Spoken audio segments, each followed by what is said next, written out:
You're listening to the audio production of By Faith, Not by Sight by Scott MacIntyre, published by Thomas Nelson. Song lyrics and titles read by Scott MacIntyre. Chapters read by Todd MacIntyre. By faith, not by sight. The inspirational story of a blind prodigy, a life-threatening illness, and an unexpected gift. By Scott MacIntyre with Jennifer Shookman. Prologue: Competing Realities. If an illusion's all you really are, it's all a big mistake. 'Cause dreams are what we're living on, and it's the reason hearts will break. From Sweet Dreams by Scott MacIntyre. I don't feel very good. I dropped the cup, spilling the water on the floor. The nurse tried to help me, but I'd become unresponsive. When I couldn't respond to her questions, she began frantically pushing buttons on the machine and trying to adjust the tubes. It was immediately obvious to my parents that she couldn't figure out what to do. They could tell something was terribly wrong as they watched the nurse's demeanor grow more panicked. Another nurse came over to help. "He's coded," the first nurse said.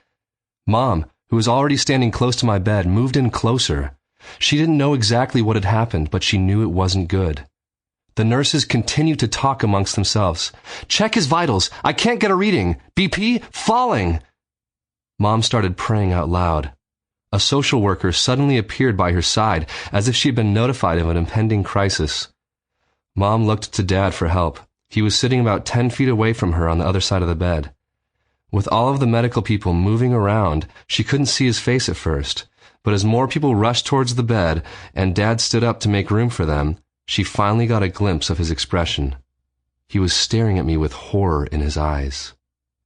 By now, loud alarms were beeping and everyone in the room knew something terrible was happening. The nurse in charge of the ward rushed around the corner.